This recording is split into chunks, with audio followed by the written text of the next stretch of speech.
हमारे लिए सौभाग्य की बात है कि आज यह मंच सुशोभित है हमारे चीफ गेस्ट के रूप में हमारे सुनील सर, सचिव पत्रकार विभाग में वन विभाग। तो एक he is a very visionary man, very dynamic, working on a mission mode with clarity of vision and mission. Please welcome with a big hand on the stage.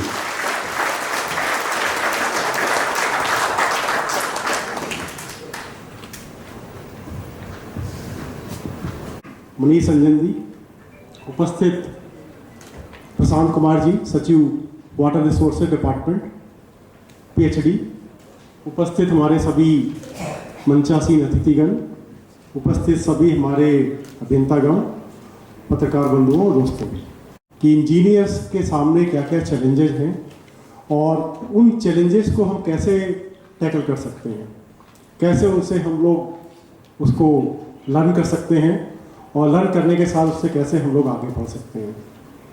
आप सभी लोग जानते हैं कि जब चैलेंजेज आते हैं तो उसके सॉल्यूशंस भी आते हैं। अभी बात हम लोग ह्यूमैनिटी, उसकी ह्यूमन जो विकास है उसकी कर रहे थे। प्रशांत बता रहे थे कि लगभग 76,000 साल के बाद बहुत सारे चेंजेज आए और बहुत जो चेंजेज आए वो बेसिकली मोटिवेटेड, मैं कह सकता हूँ कि जो प्रोपेल किए गए थे वो इंजीनियरिंग विंग या इंजीनियर्स के द्वारा प्रोपेल किए गए थे।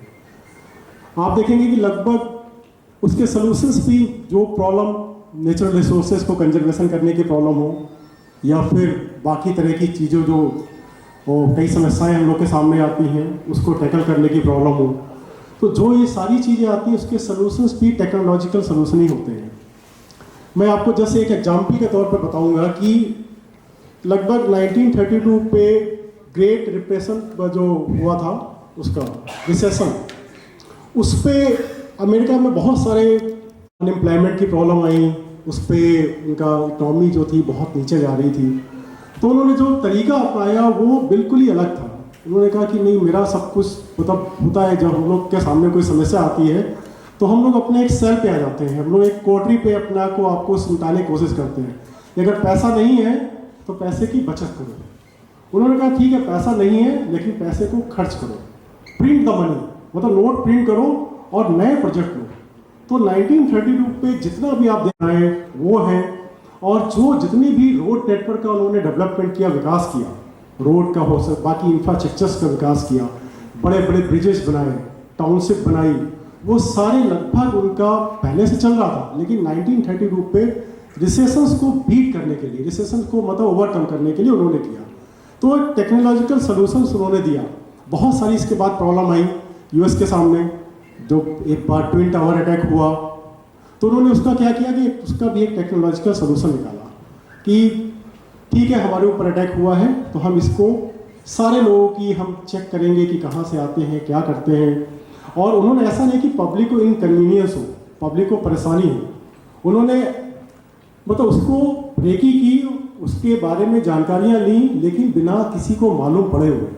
ऐसा नहीं कि यहाँ पे पुलिस मैन हर चौराहे पर लगा दें या हर चौराहे पे हम लोग आदमी लगा दें, हर जगह उसकी टेस्टिंग हो रही है, चेकिंग हो रही है, तो मतलब उसको कहते हैं कि ज़्यादा दिखाना लेकिन करना कम। तो उन्होंने उसका भी एक टेक्नोलॉजिकल सॉल्यूशंस निकाला कि इसके बाद देखिए कि कोई मेजर अटैक उस पर नहीं हुआ है, और हर तरह की, इवन वो मेल भी अगर आप किसी को करते हैं, उन लोग कोई करता है, अगर इनबॉक्स में भी सेव करता है तो उनको मालूम पड़ जाता है कि इनबॉक्स में जो गूगल है मालूम कर लेता है कि आपने क्या सेव किया है। क्योंकि कई बार होता है कि टेररिस्ट जो होते हैं वो आपस में कम्युनिकेशन करते हैं, वो प्रॉब्लम्स आ रही हैं, तो उनको टैकल करने के लिए, उनको मैं कह सकता हूँ कि दूर करने के लिए हमारे पास जो सलूशन है वो भी टेक्नोलॉजिकल सलूशन ही अवेलेबल है। और उस पर मैं कह सकता हूँ कि इंजीनियर्स हैं, उनका बहुत बड़ा योगदान रहा है और उन्होंने किया भी है, क्योंकि सारे ये सब तरह के काम जो है इंजीनियर्स ने किए हैं। और अभी भी मैं कह सकता हूँ कि जो प्रॉब्लम्स आई हैं, चाहे जो मैं कह सकता हूँ कि एनर्जी किस प्रकार हम लोग सेव करें, किस प्रकार हम लोग इनोवेटिव मटेरियल्स यूज करें। जैसे कि अभी आप देखेंगे कि बहुत जगह हम लोग बात कर रहे हैं कि एनर्जी को कंजर्व करना है या एनर्जी को हम लोग को बचाना है, अर्थ को बचाना है, जो वाटर लेवल बढ़ रहा है उसके बारे में बातें होती हैं। तो आप देखेंगे कि उसके लिए जो कैसे हम लोग, जो कंस्ट्रक्शन में लगभग बात हो रही थी कि लगभग 20% जो हम लोग कार्बन फुटप्रिंट जनरेट करते हैं वो कंस्ट्रक्शन मटेरियल से करते हैं। जो कंस्ट्रक्शन कहीं भी होता है बार बार दिल्ली पे इसको एनजीटी जो है उसको रोक लगाता है। हर 3 महीने कोई काम नहीं होता है। 3 महीने यहाँ मानसून चलता है, उस समय काम नहीं होता है। इसके बाद वो पराली का इफेक्ट आता है तो काम नहीं होता है। फिर एनजीटी उस पर रोक लगा देता है। तो लगभग आप देखेंगे जो विंडो है आपके पास अवेलेबल, जो काम करने की बहुत ही लिमिटेड आपके पास बचती है। तो आप विचार करेंगे तो कि इस पे क्या कोई सॉल्यूशंस अवेलेबल नहीं हो सकते हैं। आप देखेंगे अगर हम उसको एनर्जी अगर सेव करना चाहें तो आप डिफरेंट मटेरियल यूज़ कर सकते हैं। जो सड़कें हमारी 5 सालों में, जो 4 साल में, 3 साल में टूट जाती हैं या डैमेज हो जाती हैं, अगर हम उनको डिफरेंट मटेरियल यूज कर लें या डिफरेंट इस प्रकार का यूज़ करें तो हो सकता है कि उनकी लाइफ 20-25 ईयर्स तक बढ़ सकती है। या हम कंस्ट्रक्शन में इस प्रकार के मटेरियल यूज़ करें जिससे कि जो बिल्डिंग है उसको ग्रीन बिल्डिंग के रूप में हम लोग कन्वर्ट कर सकें विद लो कॉस्ट। मतलब जो कॉस्ट है उसको भी ऑप्टिमाइज करना है हमको कि कॉस्ट भी ना बढ़े।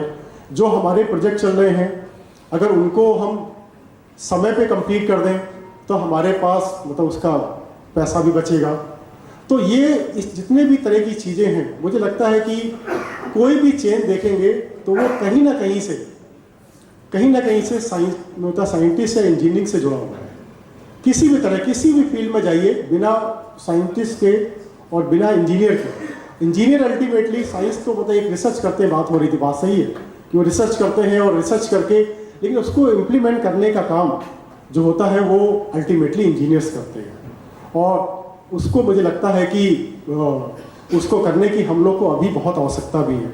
आप देखेंगे हम लोग बहुत सारी चीज़ों पे, चाहे वो बिल्डिंग के कंस्ट्रक्शन हो, चाहे मैं कह सकता हूँ कि रूरल डेवलपमेंट में बहुत सारी चीज़ें हों, उनकी रोड हो या रोड इंफ्रास्ट्रक्चर्स हो, ब्रिजेज हो या बहुत सारी चीज़ें हो, उस पर हम लोग का बहुत अभी हम लोग उतना आगे नहीं बढ़ पाए हैं। टेक्नोलॉजी अवेलेबल है, सब कुछ अवेलेबल है, बाहर के देशों में अवेलेबल है, तो यहाँ आने में उसको 20-25 साल लग जाते हैं। यहाँ पे अगर कहीं पे किसी अच्छी कंपनी के पास एल&टी या बाकी जो कंपनियों के पास अवेलेबल है तो उसको गवर्नमेंट सेक्टर पे आने पे बहुत समय लग जाता है। 20-25 साल हम लोग ऐसे ही ले लेते हैं। जबकि सेम इंजीनियर्स, मैं कह सकता हूँ, बात एक कैपेबिलिटी की अभी हम लोग कह रहे थे कि उनकी कैपेसिटी कैसे बिल्डिंग की जाए, कैसे उनको हम लोग ट्रेनिंग दें, ताकि जो एक गैप रह जाता है, जो एक फॉरेन, वही हमारे इंजीनियर जाके फॉरेन कंट्री में हर सेक्टर्स में बढ़िया सा रिसर्च करेंगे। चाहे किसी भी फील्ड हो, चाहे वो स्पेस फील्ड हो या डिफेंस फील्ड हो या मैं कह सकता हूँ कि IT सेक्टर्स हो, उस पर रिसर्च करेंगे और एक बढ़िया आउटकम देंगे। लेकिन यहाँ पे हमारे इंजीनियर्स को हो सकता है कि इन्वायरमेंट ना हो, आप कहेंगे कि माहौल नहीं मिलता है, हॉस्पिटलिटी है। लेकिन जो अभी एग्जाम्पल हम लोगों ने विश्वेश्वरैया जी का दिया कि उनके पास भी लिमिटेशंस थे और उस समय जब वो काम कर रहे थे तो उनके पास बहुत अधिक लिमिटेशंस थे, जो आज के समय में मैं कह सकता हूँ कि जो एक बार हम लोग गूगल पे देखते हैं तो हम बहुत सारी चीज़ें लर्न कर सकते हैं। आपको किसी मतलब मैं कह सकता हूँ कि किसी टेक्नोलॉजी की या किसी टीचर्स की या किसी इंस्टीट्यूट की भी ज़रूरत नहीं पड़ेगी। अगर आप चाहें तो वो सब चीज़ें आप यहाँ घर बैठ के सीख सकते हैं। तो आवश्यकता इस बात की है कि एक तो हमको अपने जितने रिसोर्सेस हैं उनको या जितने भी चीज़ें उसको सस्टेनेबल बनाना है ताकि वो आने वाले समय तक सस्टेन कर सकें हम लोग। और इसी के साथ उसको कॉस्ट मतलब इफेक्टिव बनाना है। जो बात हो रही थी कि फ्लड आता है या बाकी चीज़ें आती हैं तो उससे हम लोग की सेविंग हो सकती है। और हम लोग को अपने जो खासकर इंजीनियरिंग जो हमारे भाई हैं उनको कंटिन्यूसली हम लोग उनको इनोवेट करते रहना चीज़ों को। और इनोवेशन ऐसा नहीं है कि बहुत बड़े फील्ड पे ही हम लोग आपसे कह रहे हैं या बहुत बड़े फील्ड माना जा सकता है।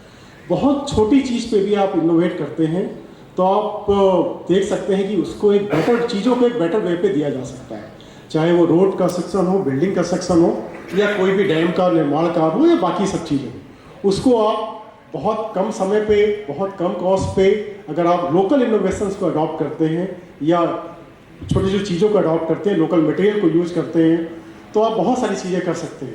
जिसको हम कह सकते हैं कि लिंकेजेज एक तरह के। जैसे बात हो रही थी भारत सरकार की एक मीटिंग पे डिस्कशन बेंगलोर पे हो रहा था कि तालाब खोदने के लिए हम लोग अलग से पैसा लेते हैं और रोड के लिए मिट्टी काटने के लिए हम लोग अलग पैसा लेते हैं, तो क्यों नहीं इसको कंबाइन कर दिया जाए। तो उन्होंने बड़ा अच्छा सोल्यूशन दिया कि लगभग हम हर जिले पे 75,000 जो है मतलब बड़े पॉन्ड जो है उसको डेवलप करेंगे फ्री ऑफ कॉस्ट। मतलब NHAI ने डिसीजन लिया कि हम फ्री ऑफ कॉस्ट कर देंगे, मतलब उनसे हम पैसा नहीं लेंगे, बस हमको लैंड बताइए कि लैंड हमारी कहाँ अवेलेबल है। और उस लैंड को हमको बता दीजिए, हमारा जेसीबी जाएगा और उसको तालाब को बढ़िया से जितना आप चाहेंगे उतना खोद देगा, और वहाँ पे हैं आप उसको हटाने के लिए वो भी फ्री ऑफ कॉस्ट हम उसको ले जाएंगे और अपने NHAI की जो रोड बन रही है उस पर हम लोग यूज कर सकते हैं। तो मुझे लगता है कि बहुत छोटी चीज़ें हैं ये, लेकिन उसके इफेक्ट जो है मतलब बहुत मल्टीप्लायर इफेक्ट है। उसके इफेक्ट जो होंगे वो काफ़ी मतलब बड़े स्केल पे हो सकते हैं और बहुत एक तरह का डिफरेंस क्रिएट कर सकते हैं। तो ये चीज़ें, जो नई चीज़ों को, नए इनोवेटिव मटेरियल्स को यूज करना, ताकि आपकी जो इंफ्रास्ट्रक्चर्स आप किसी भी फील्ड में क्रिएट कर रहे हैं वो काफ़ी चले, और उसको मेंटेन करने के लिए उसके मेंटेनेंस शेड्यूल और ये सारी तरह की चीज़ें हमारे, या तो मैं कह सकता हूँ PWD कोड पे हैं, या हमारे जितने भी प्रकार के मतलब जो हम लोग यूज़ करते हैं, सर्कुलर डायरेक्शन यूज़ करते हैं, सब पे हैं। लेकिन किसी ना किसी कारण से हम लोग उस पर लैग करते हैं इम्प्लीमेंटेशन पार्ट पे, और वो इम्प्लीमेंटेशन पार्ट अगर हमारे इंजीनियर जो बंधु हैं उसको अगर थोड़ा सा पुश करें, तो मुझे लगता है कि जो हम लोग एक इंफ्रास्ट्रक्चर क्रिएट करते हैं, जिसमें मैं मतलब यही कहना चाहूँगा, जिसमें हमेशा डिफरेंस होता है। आप देखेंगे जैसे जैसे आप सेंटर ऑफ पावर से डेविएट करेंगे, उससे अलग दूर जाएंगे, तो quality of infrastructure will get reduced, वो मतलब ख़राब होता जाएगा। आप अगर सिमडेगा जाएंगे तो आपको हो सकता है कि रोड की कंडीशन इतनी अच्छी नहीं मिले जितनी आपको रांची मिल जाती है, या बिल्डिंग की कंडीशन जो हम लोग कॉलेज हैं जो बनाते हैं, या हम लोग बाकी सब चीज़ें क्रिएट करते हैं, तो वो उतनी अच्छी आपको नहीं मिलेंगी जैसे जो हम लोग वहाँ पे बाहर जाते हैं। तो ये मैकेनिज्म जो है ऑलरेडी अवेलेबल है, उसको स्ट्रेंथन करने की आवश्यकता है, और एक रिजॉल्व देने की आवश्यकता है कि जब विश्वेश्वरैया जी जो उस समय लगभग 100 ईयर्स बैक उन्होंने इस तरह की चीज़ें क्रिएट की, और एक जो डिटर्मिनेशन से, एक जो उनके अंदर में एक लीडरशिप क्वालिटी थी, वो तो हम लोग को, सब लोग को ये चीज़ सोच के कि हमको अपने को जो रिस्पॉन्सिबिलिटी है अगर उसको अच्छा सा करें, अपना जो इंजीनियरिंग है उसको अच्छा कर दें, और आप करते भी हैं, आपने बहुत सारे माइलस्टोन क्रिएट भी किए, लेकिन उस पे कंपेयर में अगर हम लोग उसको झारखंड पे या हम लोग के पास जो रिस्पॉन्सिबिलिटी है उस पर अगर हम लोग कर देते हैं, तो मुझे लगता है कि एक जो चेंज है ना, वो एक चेंज स्टार्ट हो सकता है, एक चेंज रिएक्शन स्टार्ट हो सकती है। और इसके लिए इसके जो मैं कह सकता हूँ जो सूत्र होंगे, और इसके जो एक तरह से मतलब जो वाहक होंगे, वो आप इंजीनियर बंधु ही होंगे, क्योंकि कोई भी सिविलियन या बाकी जो मैं कह सकता हूँ कि वो उतना बड़े स्केल पे परिवर्तन नहीं कर सकता है। जैसे एग्जाम्पल के तौर पे अगर आप शेड्यूल ऑफ रेट पे कुछ ऐसी चीज़ें इनकॉर्पोरेट कर देते हैं जिससे आप अपने DPR पे इस प्रकार के रिजॉल्व ले लेते हैं कि इस प्रकार के मटेरियल हम लोग यूज़ करेंगे जो नए हों, एस्टिमेट बनाना और उस एस्टिमेट को कॉन्ट्रैक्टर के माध्यम से एग्जीक्यूट करा देना। और अब तो एक नया सिस्टम आ गया कंसल्टेंट का। अब तो हमारे इंजीनियर की जो बची कुची जो एक तरह की जो टेक्निकल नो हाउ थी वो भी कॉम्प्रोमाइज हो रही है। वो कंसल्टेंट साहब ने दे दिया एक मोटा सा DPR 500 पेज का, और कोई इंजीनियर उसको पढ़ता नहीं है, और वो DPR पे सब साइन मार के आ जाते हैं। तो मुझे लगता है कि उसको वो एक सपोर्टिंग हेड है आपके लिए, आप उसको as a supporting head use करें, और उसके बेसिस पे जो आपको फ्री टाइम मिलता है उस फ्री टाइम में उसको एनालिसिस करें, उसको एनालाइज करें और अपनी इंजीनियरिंग यूज करें। आप देखेंगे कि आप जिस दिन अपनी इंजीनियरिंग यूज करना स्टार्ट कर देंगे, वो ऑटोमेटिकली जो आपको सारी प्रकार का रिकॉग्निशन है और सभी प्रकार का आपको जो मैं कह सकता हूँ कि जो आप सोचते होंगे कि आपको आप नए करते हैं, या आपको फील होता होगा इस प्रकार का, वो उसी दिन से खत्म होना स्टार्ट हो जाएगा। तो इन्हीं चंद शब्दों के साथ सभी को बहुत बहुत धन्यवाद।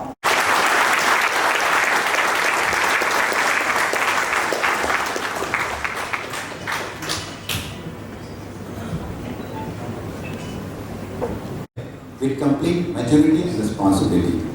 तो यह बहुत ही सारगार्गिक, बहुत ही नॉलेज एनहांसिंग, बहुत ही नॉलेज बेस को बढ़ाने वाला संबोधन, बहुत ही एनलाइटनिंग, बहुत ही एनरिचिंग और एक इंस्पायरिंग संबोधन है। Very inspiring speech. बहुत बहुत तालियां, जोरदार तालियां सकते हैं। और आज का यह 55वां दिवस एक हम लोग बहुत ही खुशी का एक पल महसूस कर रहे हैं। तीनों हमारे जो सचिव महोदय हैं उनका उद्गार उत्कृष्ट, अद्वितीय, अवर्णनीय, अतुलनीय।